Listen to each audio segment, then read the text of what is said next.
Welcome to our community Sangha.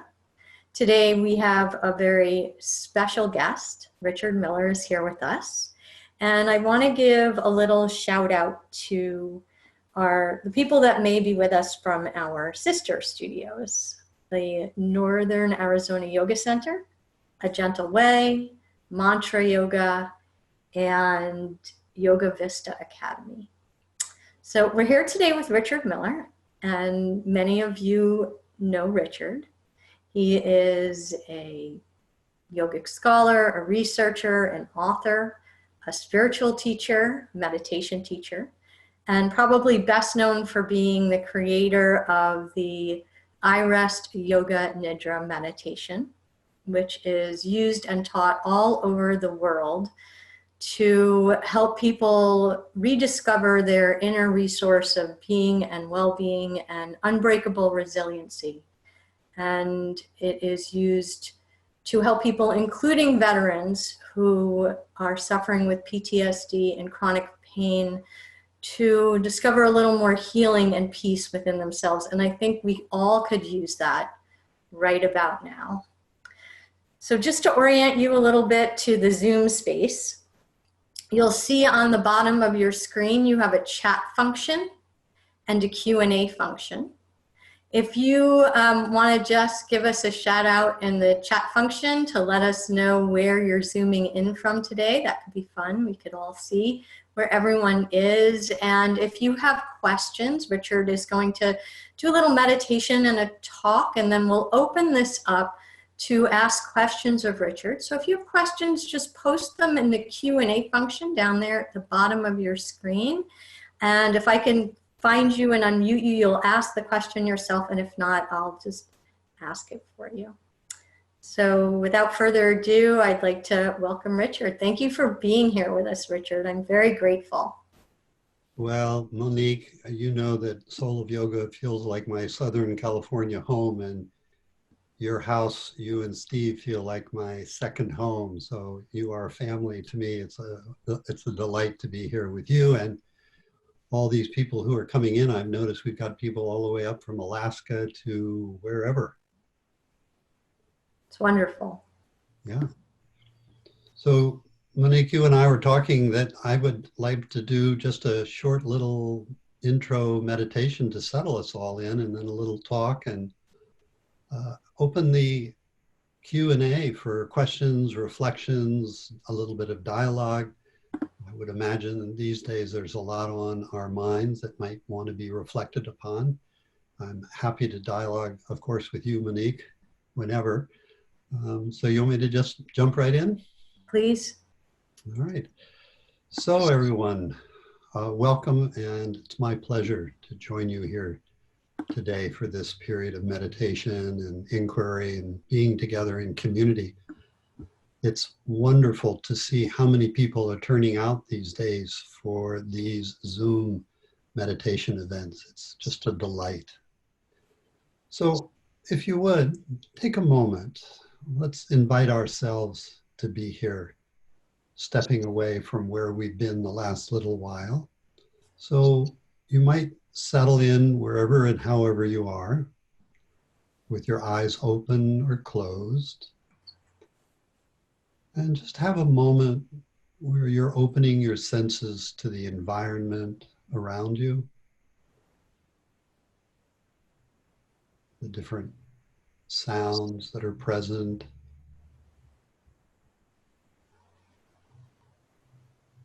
the temperature or touch of air on your skin, the sensations where your body is touching the surfaces that are lending support.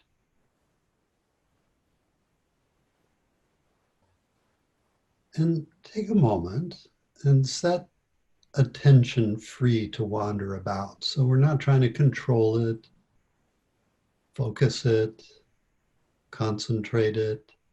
We're just letting it do what it does naturally, which it roams about, scanning, where you might notice it lands momentarily on a sound or a body sensation, thought. something perhaps that you're remembering or that you were doing earlier. But just let it free to roam for a moment, like you've set it out to pasture. And it's just taking its time, looking around, noticing all the different perceptions. We'll take a few moments for this.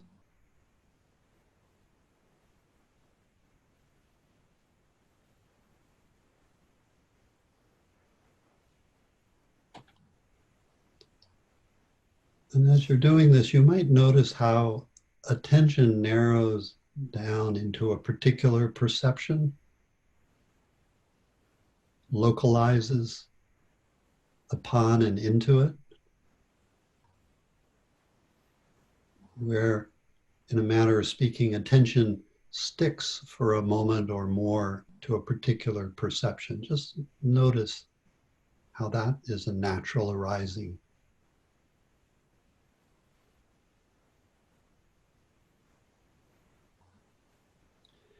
Then is it possible to free attention to continue its movement, but feel as if you are expanding, opening awareness that becomes all-inclusive, taking in both all the sensations that are present here as this body and mind, the environment and room or space around you, and notice how often we're perceiving more in front, but I'm asking you to equally sense behind, to the sides, below and above. Sensations and perceptions that are deep within and those who are more around and about. Can you feel yourself as this vaster, wider, open expanse, a field of awareness in which all these different perceptions are coming and going?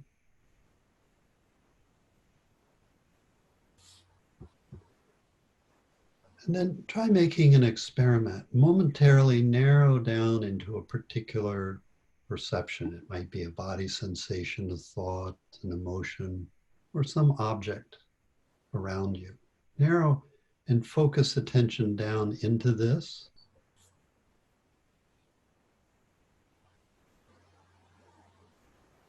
Then open attention back out so you feel yourself more as this global openness that is everywhere equally, nowhere specifically.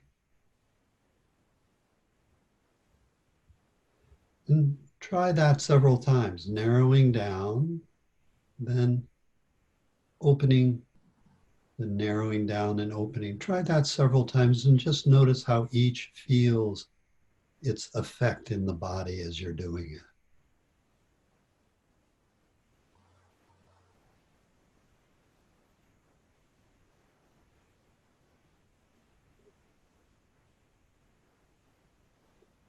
Then at some point, it's possible, because both of these are present, the perceptions that are in the field of our awareness, and awareness is here as well.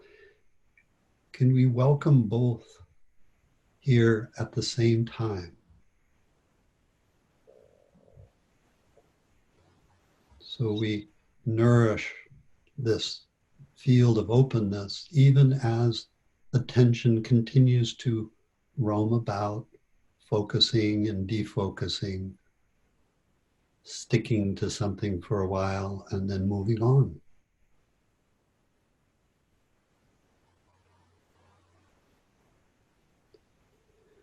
And just one more moment that you allow attention to narrow down a bit and welcome the body as its own field of sensation. So you're aware of both the front and the back side of the body, the right and the left sides. the different appendages, feet, legs, arms, hands, shoulders, head, face, jaw.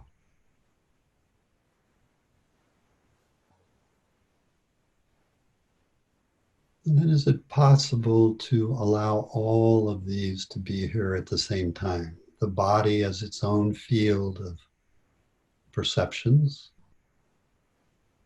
the field around you of light, color, form, sound, and this vaster, all-inclusive space that we can assign a name like awareness to.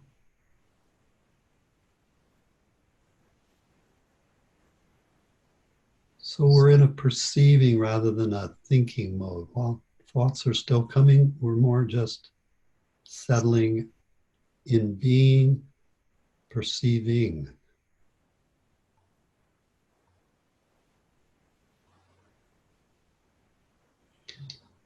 And then one more moment where we let our awareness expand even more to include all of us who are on this call,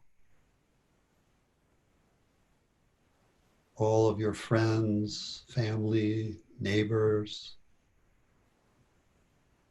the people all around you in your county, state, country, and world.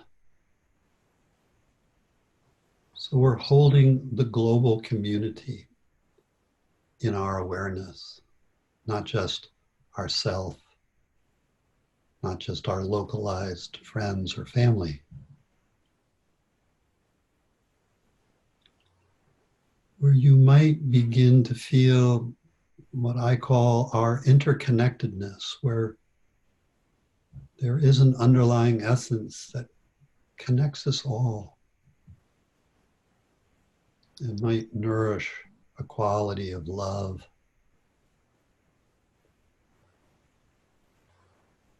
perhaps a touch of joy and well-being. Where for a moment we set aside our differences, our sense of separateness, and we nourish this sense of community that doesn't know separation, border, or boundary.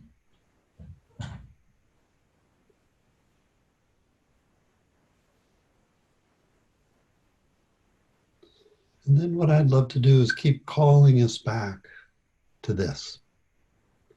I'd like to say a few words, but the words in a way are arising in this field of vastness, of openness. So while we may momentarily narrow down into a particular phrase or concept that we're contemplating, some image or sensation that they may evoke in your own body,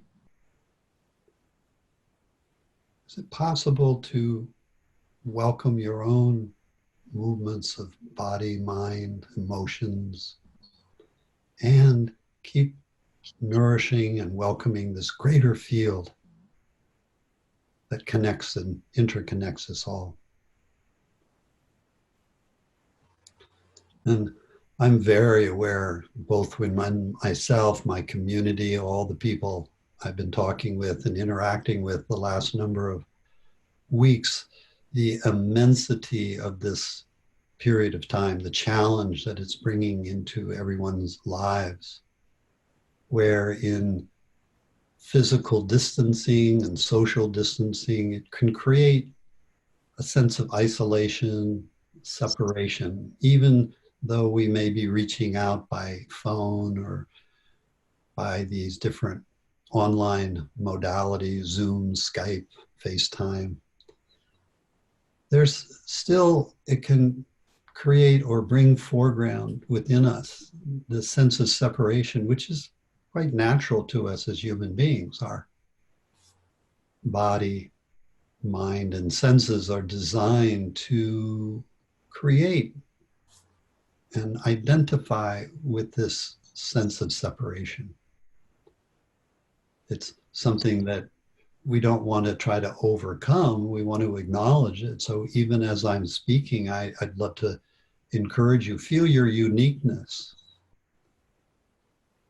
your own flavor of personality, the way you speak, the kind of emotions you carry within yourself. Aren't we all such unique creations? So I think it's a blessing, and part of meditation is to really do self-study, where we're learning how we work. How do the senses work? What's the role of the mind and the ego? So from this perspective, meditation isn't asking us actually to be other than we are and to come into a deep, abiding accepting of all of our faculties. We're learning about our own capital, we might say, and appreciating the capital of those around us. And from this view, we're acknowledging this sense of separateness, how we're each unique. Yet, as many of us have come to appreciate, that's only a part of the story. The other that meditation opens us into is this underlying essence. We might call it a field, but it's not a field with border or boundary. It's uncontained. It's pervasive. It's this underlying essence that we have all been birthed out of, live in, and won't we at some point go back home into. So we want to nourish both our capital, who we are, and appreciate our uniqueness. But if we only do that, we'll still feel something's not quite right. And some of you know this beautiful saying from the Brihad Arankya Upanishad, which says, whenever we identify only in separation, we will always feel some anxiety, some fear, some sense of something's amiss in our life. Because when we believe only in separation, we fall into a myth that leaves out a whole another side of our human experience. And in times of challenge, like we're all experiencing now, it can cultivate more of this sense of separateness. So I think it's really vital that we take time during our day and times like we're sharing right now to be reminded of it, to come back and remember it, take time to nourish and embody it, and then to take it back out with us as we move back out into our daily activities. We can get caught, can't we, so easily in the changing phenomena right now with COVID everywhere, people getting sick. It can engender this fear or anxiety that we may get sick, we could die. But as I was reflecting with someone the other day, isn't that always the case? We're reminded of that in times like this. It kind of brings it right into our face that we can no longer avoid this as the possibility that things around us, aren't they, always out of our control. And the mind, when we learn how it works, it's always trying to maintain a steady state of homeostasis, of a steady, unchanging state. And yet, when we only identify in the sense of being a separate person, unique, we get caught in how everything is constantly in flux. There is no solid thing to hold on to except for a very short period of time. that can give rise to great angst that we may not even be aware of, that leads to disturbed sleep and dreams, or anxieties that we might assemble or assign to other things, when in fact, what it's pointing to is something within us where we've separated in some way from a deeper essence. So in the midst of challenges like this, when anxiety and fear or concern arise, certainly we want to address them, stay safe, keep our social distancing, wash our hands a lot, wear gloves, a mask, do all the dutiful things that feel like right-mindedness, both to protect ourselves and our community around us. We have great concern, not just for ourselves, but everyone. But these can also be pointers back into their source from which they come, which is this moment where we might have over-identified with this myth of separation. So as I'm talking, as I'm doing, I hope you can feel that, I keep nourishing this underlying essence that doesn't know separation. It's a deep ease of being, a deep quality of peace.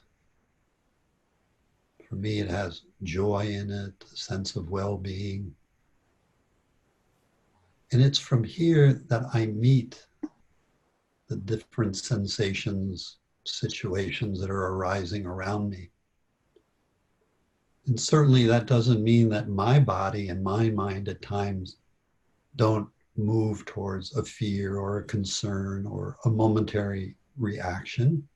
Those are part of my being human, as I hope you appreciate them in yourself. We're not trying to get rid of those kinds of movements. We're learning how to meet them, we might say, from a point of grace and openness.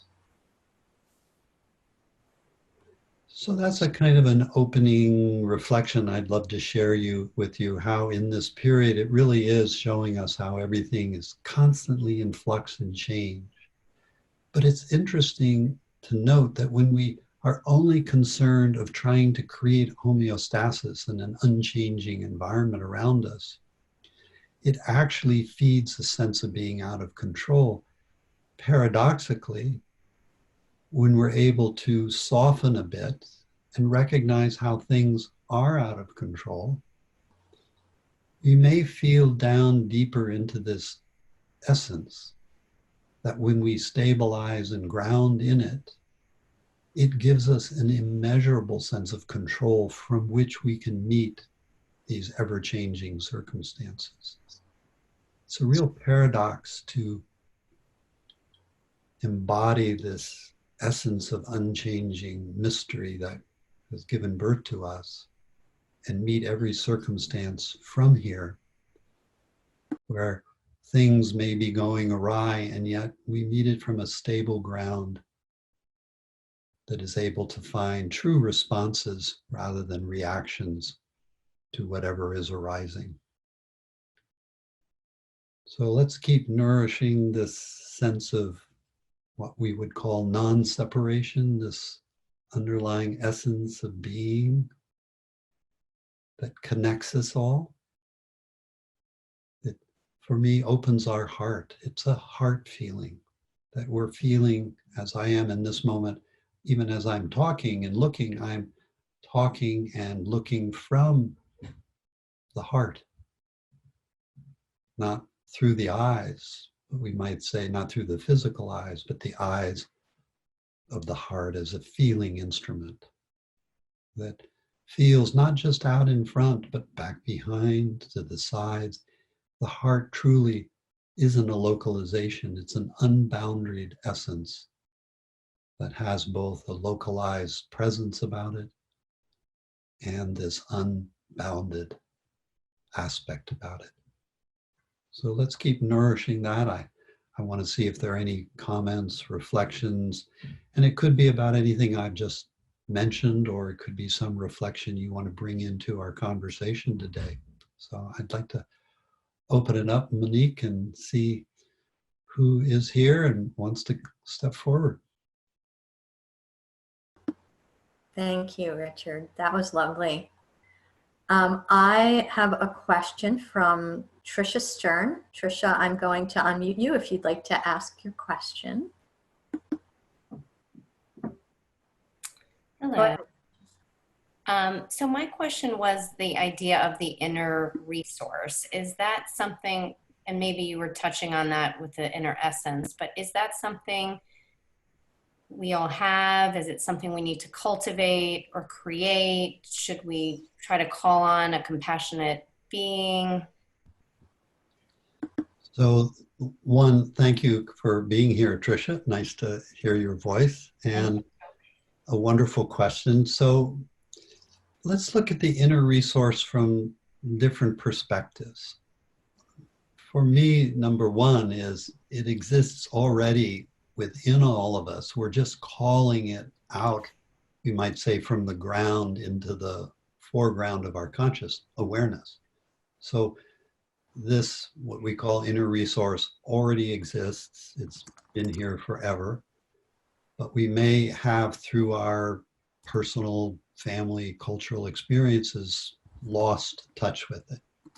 So part of the teachings is calling us back to what I call take or put on inward turning eyeglasses.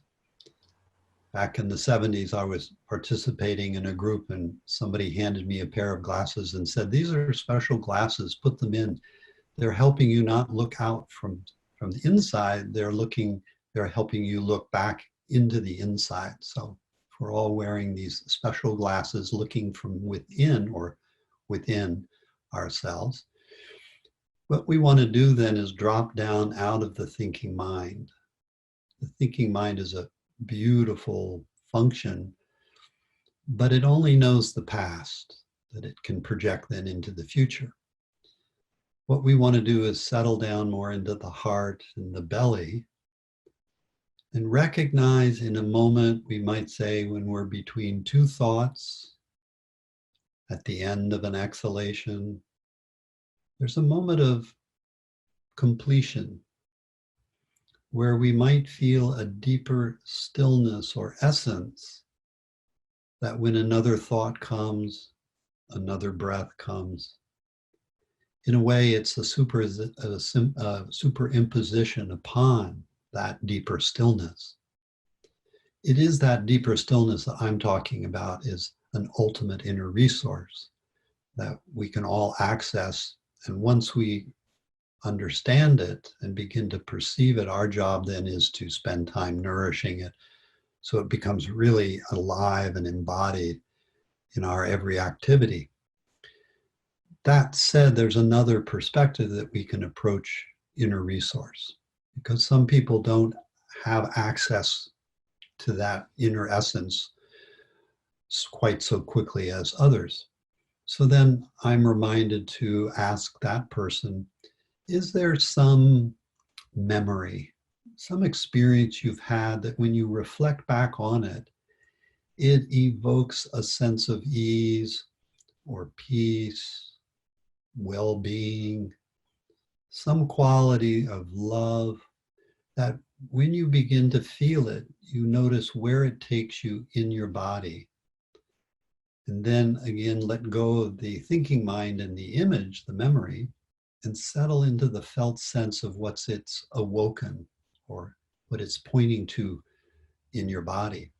And then we can nourish this into the foreground, and ultimately it can give way to an even deeper stillness that at some point we recognize doesn't come and go, even though we may momentarily forget or be distracted away from it.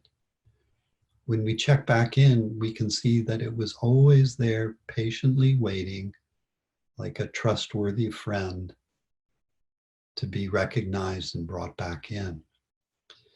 So let me open back out to you and let's see how that lands with you and further discussion or thoughts you have in your own experience of what you might call inner resource. Thank you. No, that was a very helpful description. I like what you were saying, both between the breath and then also how it can be harder sometimes to access and thinking. And it's interesting, you talked about an experience or a memory, which I'm assuming is more to get the bodily felt sense than necessarily a person or a deity or a being, that if you can experience, you might have that more of that felt Well, sense. it could be a deity, it could be anything. I'm reminded of a very cute story that I was told years ago there was a fellow who was trying to access his inner resource, and he was frustrated because he was trying for months and it didn't happen. So his teacher said, well, what is it that you most love? And he said, well, I love my cow. And he said, well, go meditate on your cow. So the fellow went away, and many weeks passed, and the teacher decided to go and find him and looked everywhere and finally knocked on his door. And from within the room where the fellow was, he heard this moo. The fellow had fallen in love with his cow so much, in a way he had become the love that he had for the cow and became the cow, in a manner of speaking. And that's really what we're looking for, some image. It could be the beloved, a picture of someone who you highly respect, that when you gaze at them, it evokes these kinds of qualities of love, stillness, presence, essence. And I love putting an image like that on an altar and gazing with it and letting that which is in the other, which is also within us, their presence resonates the presence, that essence that's already in us, and reawakens it. And I think you're barking up a beautiful tree, which some objects are more special than others, more evocative. So we're really looking for objects, pictures that really are, or memories that are truly evocative, to really invite that deep background stillness, the flavor of it fully into the foreground. So it's really a fragrance, a perfume that we really can sense and carry with us. And our job initially is to continue remembering it and create any kind of mnemonic devices that we can. I used to wear in the early 70s a watch that rang every 1 hour, a little chime that gave me a cue mnemonically to remember that inner essence. But there comes a time when we may throw away or forget to wear the watch, and that essence and fragrance now is remembering us, especially when we most need it in challenging situations like many of us are in. It's hard to remember it. It's beautiful when it comes foreground on its own, because it's, we might say, an aspect of grace that is always trying to catch our attention. We just tend to get overly distracted at times. Great. Thank you. That was so beautiful. And I think helps how you can practice that and bring it in a daily way. Thank you. Yeah, you're welcome, Tricia. Yeah, it is kind of like going, it's our gym. We go to meditation like we would go to the gym to strengthen these muscles so that they're here and ready at when we most need to call upon them. So Monique, another?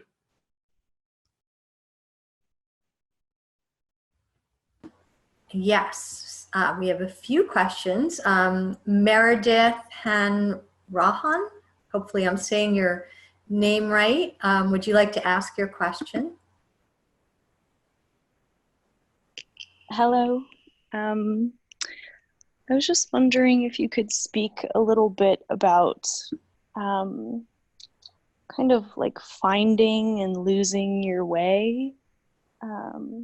Sometimes I feel like I have this like kind of clarity and trust, and then it fizzles and I doubt myself or sort of where I'm headed. Yes, indeed, Meredith. Isn't it so? You cannot prevent that from happening. None of us can. We can practice over and again and strengthen our ability to reside longer, we might say, in the remembering aspect, but we are still going to forget. And if we come to appreciate it, it is part of the understanding of how we're built as human beings. We are designed, you might say, to forget who we are and then to remember who we are over and over again, thousands and thousands of times every day and during any particular period, if we're so inclined towards meditation. There's a beautiful book I would love to point you towards, the Pratyabhija Hridyam. It's a long Sanskrit name. But it's a beautiful book that talks about the different movements of our body and our mind that we need to learn how to respect. This sense of, we're born, we grow, we stabilize for a while, then ultimately our body will begin to decay and we ultimately will die. So those are different movements of our humanness that we're all familiar with.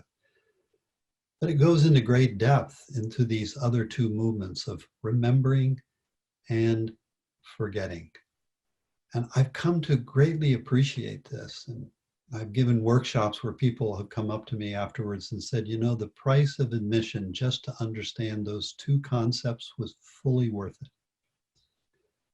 When you forget, when you've been meditating or you've been involved in some activity and you find a moment where you've gone into daydreaming or you've gone into forgetting, we can either have a moment where we have a bit of self-judgment, or we castigate ourselves, or we renew our vow to fight harder this battle, or we can have a moment of deep appreciation of this too is this underlying mystery expressing itself through us and in us as this moment of forgetting.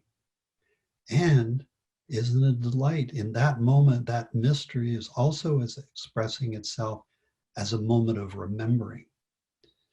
So now when I'm in meditation and I have a moment of realizing I was caught in a daydream, I got stuck to a particular thought, or there was some reaction that felt very sticky in my body, I meet it, I would say, with a deep appreciation of compassion and a quality of love that this too is the mystery expressing itself.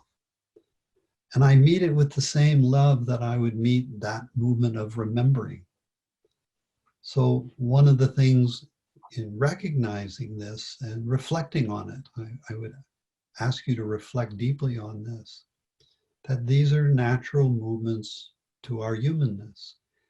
And the more, in a way, we appreciate them and fall in love with them, paradoxically, we have fewer times of forgetting and more times of remembering. But even so, I remember Kalu Rinpoche. He was one of the teachers of the Dalai Lama, saying, for his most advanced meditators, if they could be in remembering for 15 minutes solid, he felt that was one of the greatest feats that we could acquire in meditation. So all the teachings respect and understand that forgetting is part of the game. We're learning how to play the game well, we might say. But again, I have come to appreciate the paradox that the more we fall in love or have gratitude or a moment of appreciation for, oh, look how the mystery is expressing itself in this moment, it turns the tables and we will end up having more moments of remembering. So how do you take that in, Meredith? How does that land in your body and your mind? Yeah, it's kind of peaceful because it makes me feel like there's not like an acquisition to maintain. Correct. A little more fluid. It's much more fluid. And, the other thing we can't prevent is judgments from arising. they're natural to us as human beings.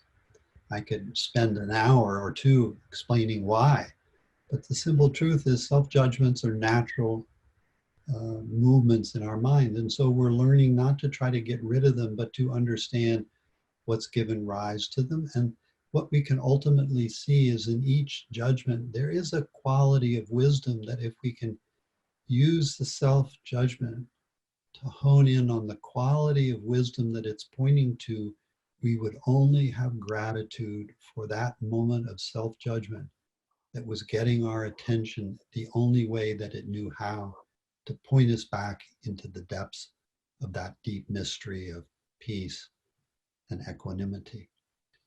Cool. So from Thank this you. standpoint in meditation, everything is manure for the plant that we're growing in meditation that is our true self. Cool. Thank you. Yeah. Love the rose, love the thorns. We have to take the whole thing. We can't just take it piecemeal. Cool. Do you have time for another question, Richard? Absolutely. Okay. Kim or Bio, I'm going to unmute you so you can ask your question. Hey, Kim, welcome. Hi, Richard. Thank you. So my question is pertaining to our current situation. And when I find myself listening at the times that I do listen to the news, and I find myself listening to officials speak and perhaps misinform public, it's very triggering for me because I feel like this is a time where I would hope that humanity comes before economics.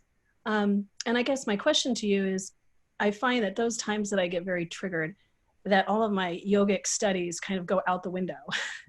And I'm just wondering what you might offer as tools to navigate those times when that reaction is so strong and you feel like, yeah, if you could speak to that. Sure. Thank you. My immediate thought is everybody who gets triggered when we see politics and economics trumping, raise their hands. I think it's only natural for us to get a moment of triggering that is, in a way, again, pointing us back to this feeling we can often have of being powerless or impotent or being out of control, that can be really disturbing and troubling when we realize that many of those around us, our politicians, the people who are supposed to be taking care of us, are more absorbed in taking care of themselves than the very people that they're serving. I'm reminded of the Bodhisattva Vow, when the Buddha recognized that everything was a unified whole, that no one was separate from himself. And he realized that until everyone was free of suffering, he was not free of suffering. And I think what you're talking about is a deep movement of kindness and compassion that could be accessed or is opening from within you, this deep caring about humanity and the people around us.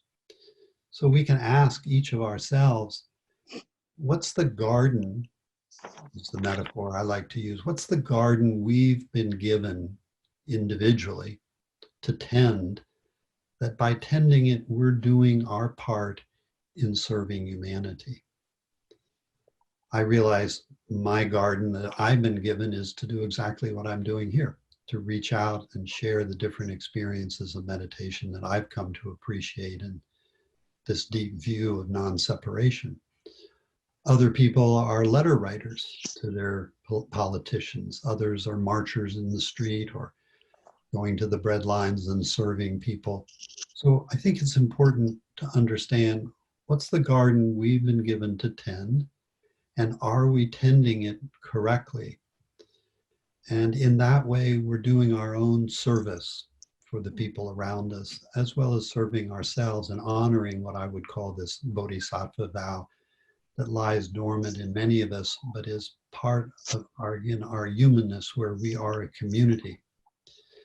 So I too at times get triggered. I can feel a sense of irritability when I see someone usurping the news for themselves and their own aggrandizement.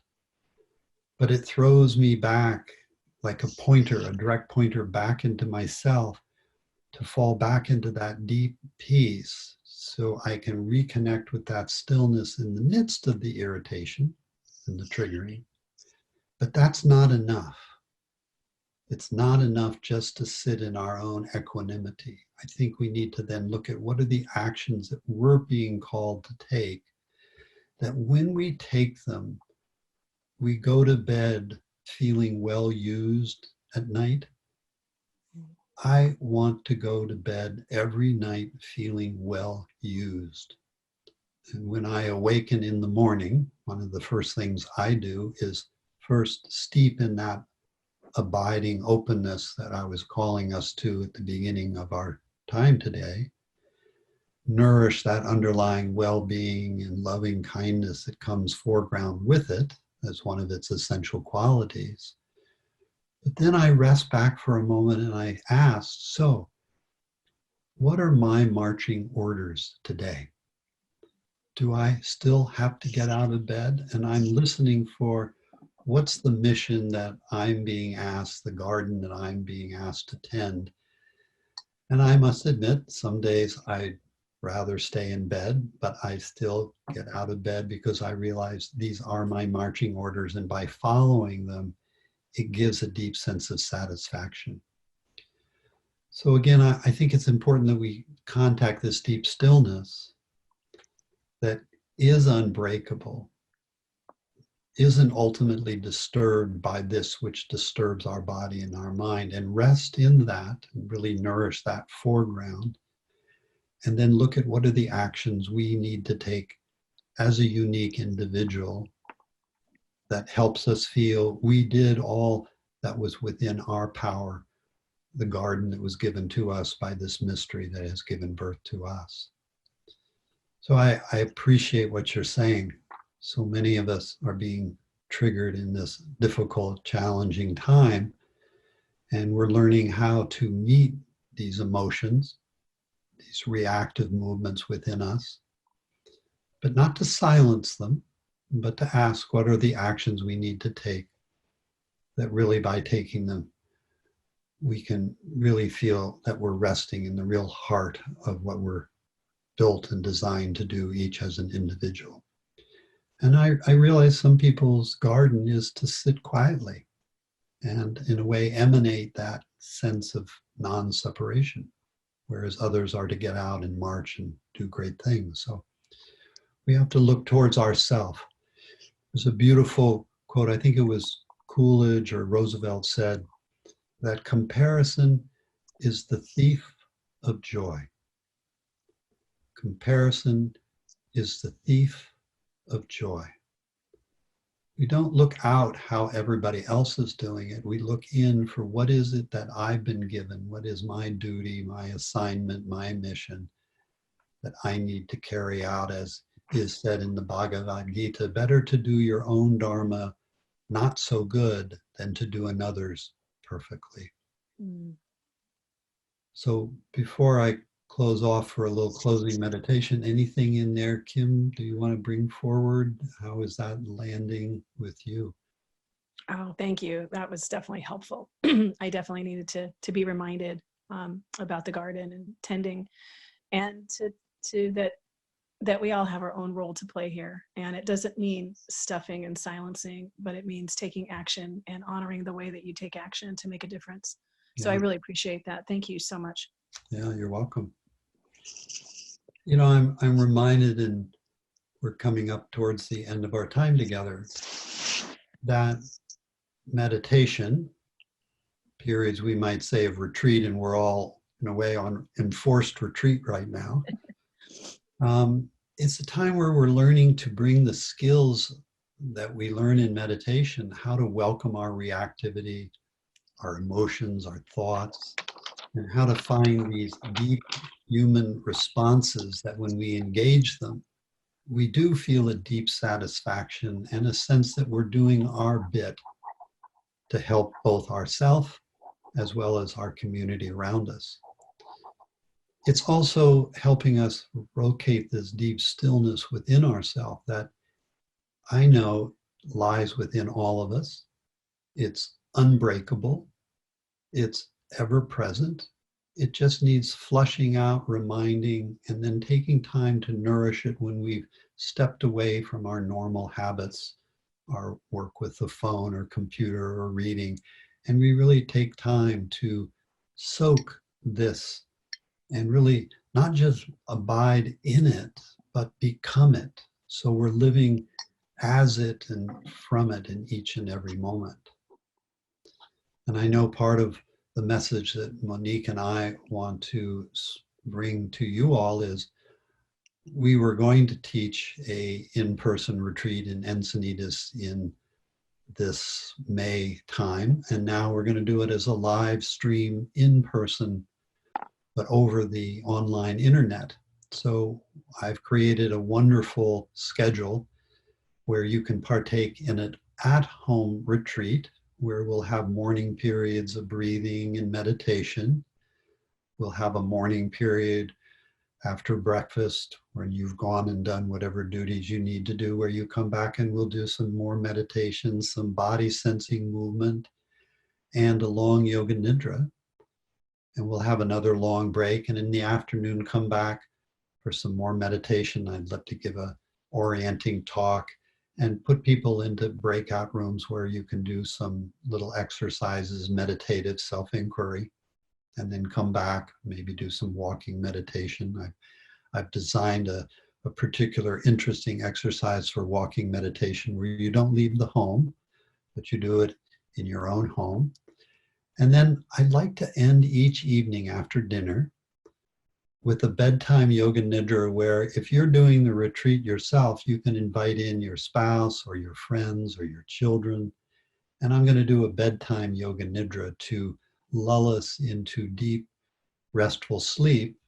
And also as part of retreat, perhaps into nighttime meditation, where even as we're asleep, we're awakening within the dream world, as I did the other night, where we realize this is simply an extension of the daytime reality. It has its own laws. Like the other day when I was dreaming, there was a building in front of me. So I just walked up right up the side of the building to the top onto the roof and then jumped off the roof and floated down onto the grass. But I was well aware of what I was doing and following the rules of this reality, but all the time feeling and nourishing that underlying essence of stillness that I feel during the daytime, now I carried into sleep time.